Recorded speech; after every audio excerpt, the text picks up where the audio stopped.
One aspect of the UFO phenomenon that has been going on for quite some time is that of alien abductions. These are the times when people are taken willingly or not and whisked off to the unknown, often coming back with some very strange stories to tell. Some of these are even weirder than others, and here we will look at some of the more bizarre alien abduction cases there are.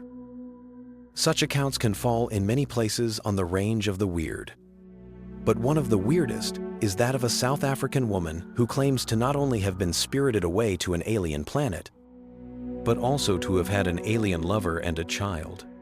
Hers is a story of abductions, alien motherships, exotic new worlds, star-crossed lovers, and all of the utter bizarreness that all implies. Looking at her life before all of the strangeness started, one would never accuse Elizabeth Clarer of being particularly unusual, crazy, or unhinged. She was actually very respectable.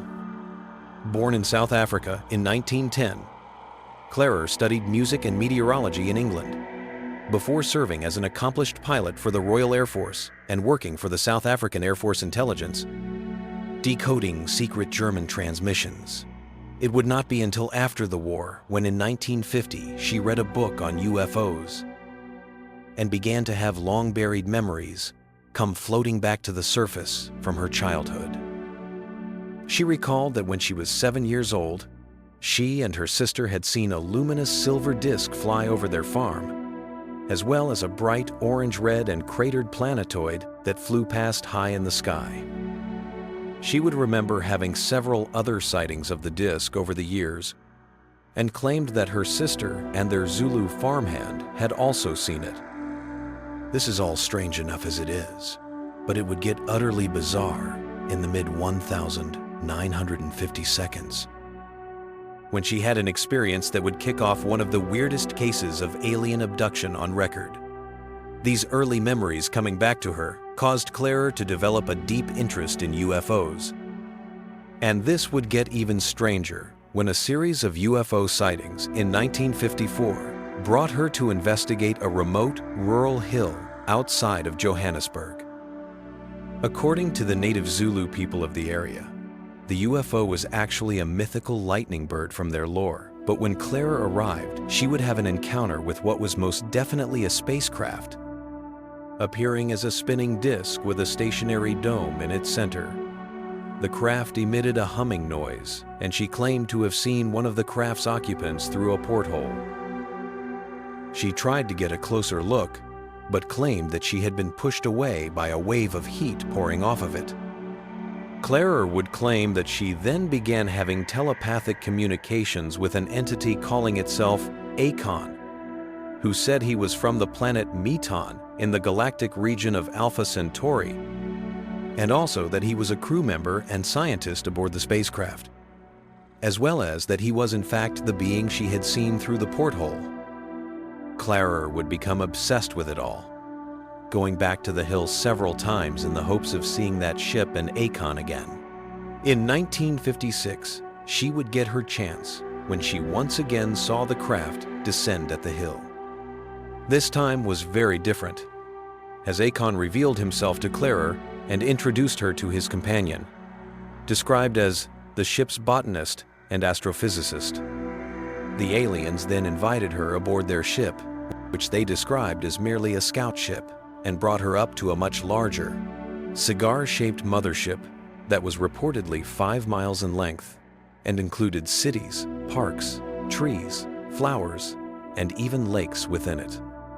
According to Clarer, she spent some time on this vast mothership, meeting the inhabitants of this city ship, which she said looked just like humans, but taller, better looking, more considerate and gentle, not aggressive and violent. She also learned were actually originally from the planet Venus and had relocated to Meton eons ago, after Venus had become uninhabitable. According to them, Venus had long ago been alive with vegetation and was very much like Earth, but had gradually become a hostile environment, forcing them into an exodus that brought them to their new, faraway home of Meton. She would say of all of this, the Venusian scientists recognized the sun was a visible star with maximum and minimum periods of sunspot cycles, which happens to this day, but at certain epochs in time it expands. Now the sun is expanding and contracting all the time. It is pulsating like a heart, but at certain epochs it expands out more in intensified radiation. Now this is what happened to Venus, and being closer to the sun, her seas had dried out, and what little fauna remained, and all the flora were destroyed. And then of course the dinosaurs, which had dominated the Earth, were also destroyed through the intensified radiation. Thus the great civilization from Venus, which we call the mother planet, was able to get away from Venus and landed on Earth and the Moon as way stations. They moved to Meton, which is now the home planet, because it is very similar to the mother planet, Venus, in atmospheric conditions, distance from the star, and also, the more important of all, the higher vibratory rates, which is more compatible to an advanced civilization and consciousness. They had bases on the Moon, Mars, and Earth, which they still visit. The Venus people left a section of their civilization here on Earth to look after the planet and advance the mentality and consciousness of the indigenous people of this planet, which they are in the process of doing. Clara was then returned to Earth. She had several meetings with Akon, usually at the same hill, and she found herself becoming attracted to him. During their rendezvous, Akon purportedly gave her a silver ring that enhanced their telepathic connection, and told Clara that she was, in fact, a reincarnated Venusian with whom he had been romantically involved when Venus was still alive and before they had fled to Meton, and that they were, in fact, soulmates. One thing led to another, and according to Clara, they consummated their relationship, leading her to become pregnant with Akon's child. It was then that she decided to run off with her alien lover in 1958, and he agreed to take her up to their mothership once again, after which she was taken to Meton itself, which she would learn was one of 7 planets their civilization claimed as their own. Clara would allegedly stay on Meton for a full 4 months and give birth to their son there, whom they named Ailing. As for the planet itself, Clara would describe it in meticulous detail, including its government, educational system, way of life, and even the flora and fauna. According to her, Meton was a utopian society with no war, crime, or poverty, and where everyone had equal access to plentiful food and energy. With no monetary system and a method for creating unlimited renewable energy. The people wore luxurious clothes, fashioned of silk, and lived in expansive parks. And since there were no tall buildings or factories, there was no pollution. She explained that all education was done through telepathy and similar means, eliminating the need for school books or physical school buildings. In an interview with researcher Stuart Bush, she would say of Meton, "It is similar in size to Earth, a little larger, covered with vast seas. And the lands are islands, not continents. Climate is beautiful, under control, and in fact is really a utopia. They have everything they want. They are not only thousands of years ahead technologically from us, but are also spiritually very advanced. There are no politics, law, or monetary system. Medicine is a scientific activity and not required for health since they are all in perfect health. Their way of thinking is quite different from what most people over here would understand. They are a loving, gentle, and constructive people. Everyone industriously does their work, which they like doing most. There is no need for law. There is no crime or police. Everyone is free and has a code of ethics. They constantly create beauty around them, and in general, there is complete harmony. Their homes are lovely. You can see from the inside out. The material is transparent one way. They don't have schools or universities. Their education is completely visual, all done by what is called an electric mirage. They have a little file about 3 inches long, and they insert it into a niche in their home or the wall of a spaceship. All in all, it seems like a pretty great place to live, and Clara would have liked to have stayed there forever. However, the conditions of Meton proved to be too much for her physically. She would explain that the vibrations of the magnetic field were too different on Meton compared to Earth, which weakened her heart and forced her to return to her homeworld. After a tearful goodbye to Akon and Meton, even leaving her son behind as well in order to complete his education, Clara returned to Earth. There she would sometimes meet with Akon and Ailing and frequently speak with them through holographic calls. According to her, Akon and her son would later embark on a journey across the universe together. She used her experience to preach for a society of peace, love, and environmental understanding, trying to raise awareness of these things and bring the people of Earth to a higher level, like her beloved Venusians. In the meantime, when her story came out, she was a sort of celebrity in the UFO community. Being interviewed by some of the top researchers in the field at the time, she became extremely popular on the convention circuit, and she was a guest of honor at the 11th International Congress of UFO Research Groups at Wiesbaden in 1975, which was attended by scientists of 22 nations, and where she was given a standing ovation. Her story also made news headlines worldwide, where she was unfortunately often the butt of jokes and ridicule, yet she adamantly stuck to and defended her surreal story. In addition, Clara went about writing a book about her experiences, which would eventually be published in 1980 under the title Beyond the Light Barrier. It was this book that she later claimed had drawn the attention of nefarious government parties who intimidated her and tried to silence her. She began work on a second book called The Gravity File, but her death in 1994 saw it left unfinished. We are left with quite a tale, indeed. What do we make of this wild story of a woman who was whisked away to another world and had a child fathered by an alien? In her defense, Clara was often described as having total conviction in what she was saying, which she kept up until her death, never once giving the impression that she was lying and never deviating from the facts as she saw them, even in the face of scathing criticism. She seems to have at least really believed what she was saying. Her story is also incredibly tight. Various interviewers tried to get her to trip up or contradict herself, but this rarely happened, meaning that if it was a fiction, then it was very well thought out, if highly improbable and sometimes nonsensical. Also impressive is just how incredibly elaborate her bizarre story is. Clara describes every aspect of the planet Meton, its people, and its society in rich, meticulous detail. And looking at interviews such as the very in-depth one given by researcher Stuart Bush, it can be seen that she seems to have an answer for everything without ever really missing a beat. If this is all some concocted mythology or delusion, then it is an incredibly complex one and a masterclass of world building. Of course, with a story this wild, there are skeptics. Besides the fact that, well, she is claiming that an alien fathered her child and that she lived on another planet, there just isn't a shred of evidence for any of it, no matter how convincing she may seem when telling the tale.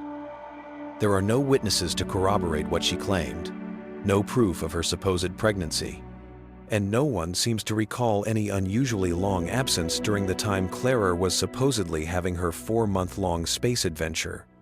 The only evidence that Clara ever produced was the ring that Akon gave her, which she never let anyone examine and has disappeared, and some photographs that are supposedly of Akon's flying saucer, but which are woefully fake-looking, looking more like someone threw a hubcap in the air.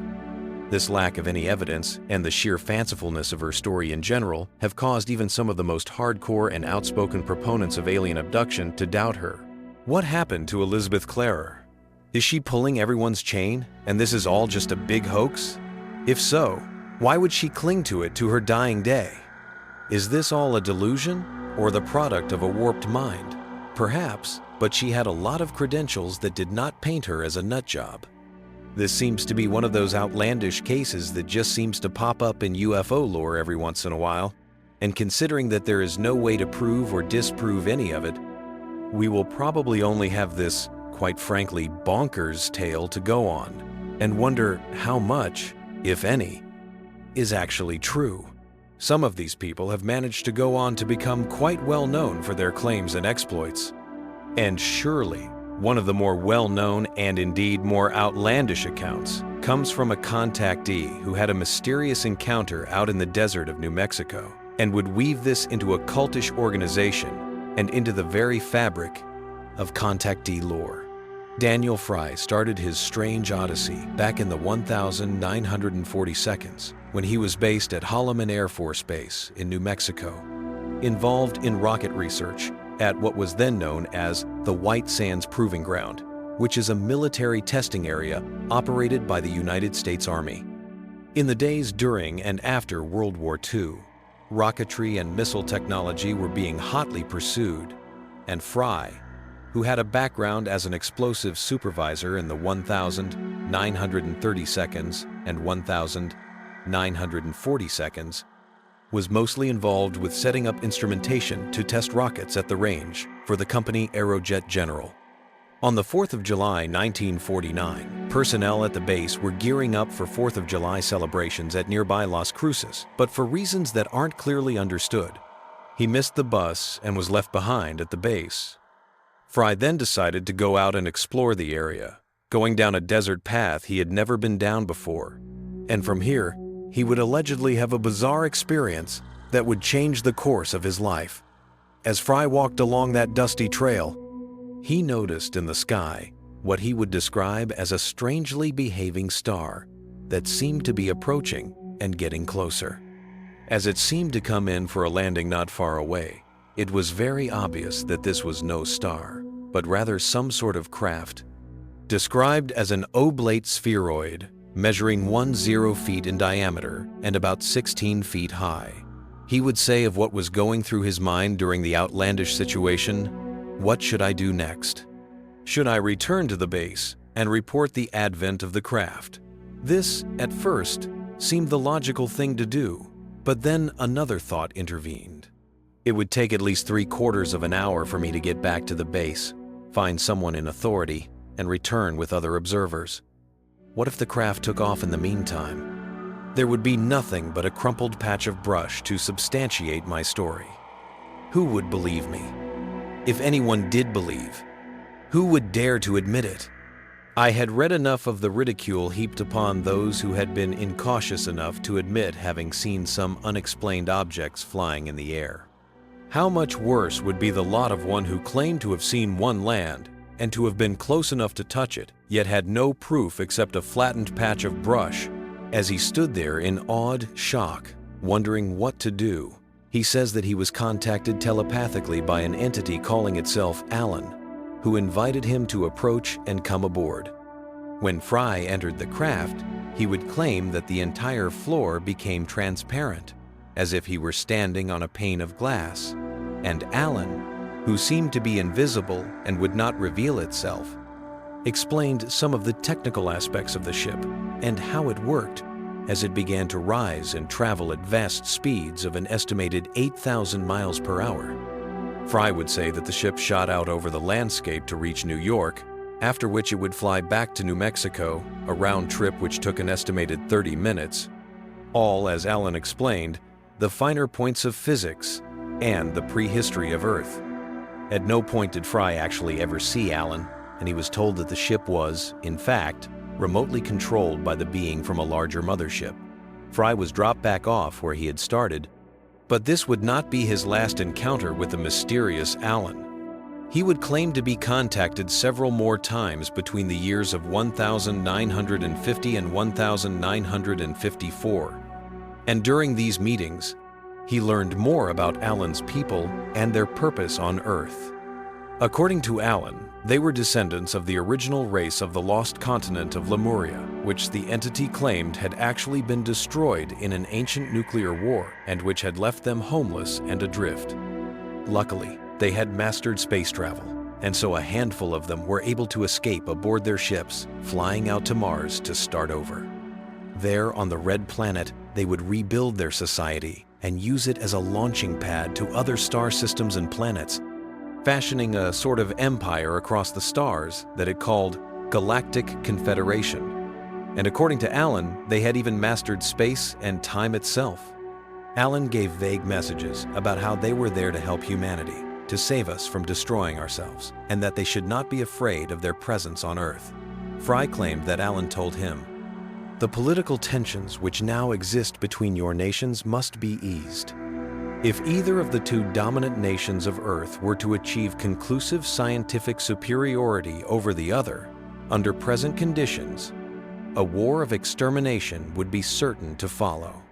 We are not here to assist any nation in making war, but to stimulate a degree of progress which will eliminate the reasons for war on Earth, even as we, some thousands of years ago, eliminated the reasons for conflict among our own people."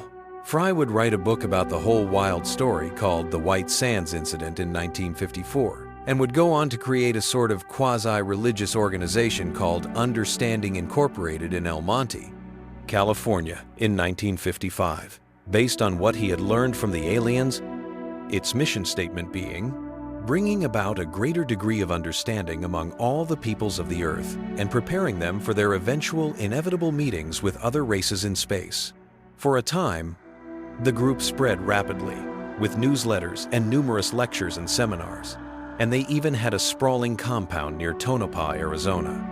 There was a lot of talk at the time that it was a freaky UFO cult, but Fry would always deny this, saying, "The group is not mystic and is not a flying saucer watching organization, although some members hold definite beliefs and interests in both areas. Understanding Incorporated, which is a non-profit, tax-exempt corporation, works on the principles that there is nothing that members are required to believe or accept or do."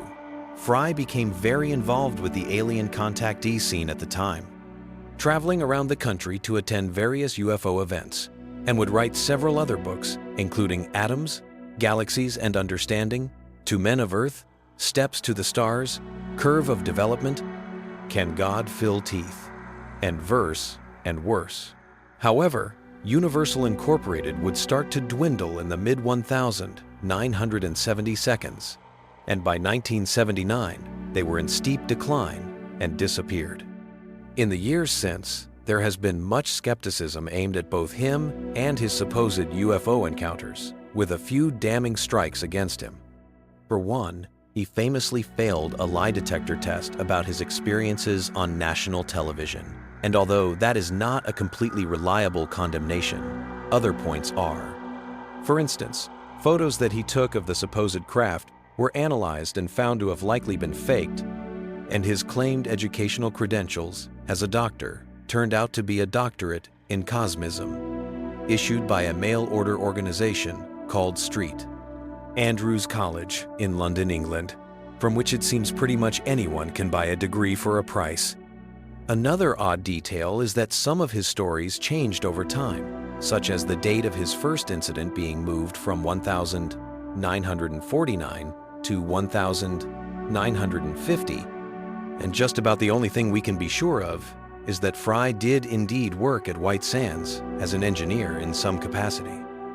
We are left to wonder, as we are in a great many supposed UFO contactee situations, just how much of the story is true, and how much has been fabricated or twisted and warped over time. Is Daniel Fry for real? Or is this just delusions and a hoaxer trying to get fame from his books and movement? What really happened out there in the wilds of White Sands? There will probably never be any concrete answer, but whatever you believe, Daniel Fry and his mysterious experiences have managed to remain entrenched in UFO lore among the many stories from people like him. Moving along, there are not many alien abduction cases that come away with hard evidence, but here we have one that not only produced evidence, but also, allegedly, a sample of alien DNA. Down the rabbit hole we go. The man known as Peter Cowrie came from Lebanon to Australia with his family in 1973, and at the time, he already had an experience with strange UFO phenomena. In 1971, he had his first encounter back in his home country at the age of 7, on a seemingly normal day when he was out playing with some other children. According to him, at some point, he had noticed that the other kids had become somewhat frozen in time, like insects in amber or statues, and above them there had been hovering a mysterious, egg-shaped craft. These kids would later wake from their frozen state with no memory of what had happened, leaving Cowery as the only witness to the whole outlandish thing. The incident would hang in the back of his mind for years, and it would seem that this would not be the last of his strange UFO experiences. By 1981, Cowery had fully adjusted to his new life in Australia and had met his future wife, Vivian. The two dated for years, eventually marrying in 1990, but it was in 1988 that they would have a very bizarre shared experience of seeing a UFO, yet it would get weirder still. He claims that on the evening of July 12 of that year, he had been lying in bed with Vivian and woke up with the sensation that someone was grabbing his ankles, after which he was suddenly paralyzed and unable to move. He then saw 4 dwarf-like hooded entities enter the room, accompanied by a taller creature with golden skin and oversized black eyes, this latter one approaching him to stick a needle right into his head. As the entity did this, it assured him that it would be just like last time, and told him not to panic. Throughout it all, Vivian remained totally asleep and oblivious to it all. Cowery then lost consciousness. The next morning, Cowery told his wife what had happened, and examining his head, she found a spot of blood and a puncture mark that corroborated his wild tale. It seems as if he was very confused at the time, having no knowledge of the greater phenomenon of alien abductions, and so unable to come to terms with what was happening to him. This was the main thrust that pushed him into the UFO field, even inspiring him to start his own contactee support group called the UFO Experience Support Association. However, for as bizarre as this all was, it was nothing compared to what was in store for him. One evening in 1992, Cowery came home and lay down, as he was not feeling well in the wake of an injury he had sustained at work. He drifted off to sleep but was jolted awake to find 2 women sitting on the edge of his bed, one Nordic in appearance, one Asian, and both with oversized eyes, impossibly chiseled features, and, incidentally, both completely naked. The Nordic woman then apparently grabbed Cowery and pulled his face to her breast, and in his panic, he bit her, taking off a piece of her nipple in the process. But this caused no bleeding or reaction of pain from the woman. She merely stopped her assault, and the 2 women sat there watching Cowery as he experienced an intense coughing fit. He doubled over coughing, and at some point realized that the 2 women were now gone.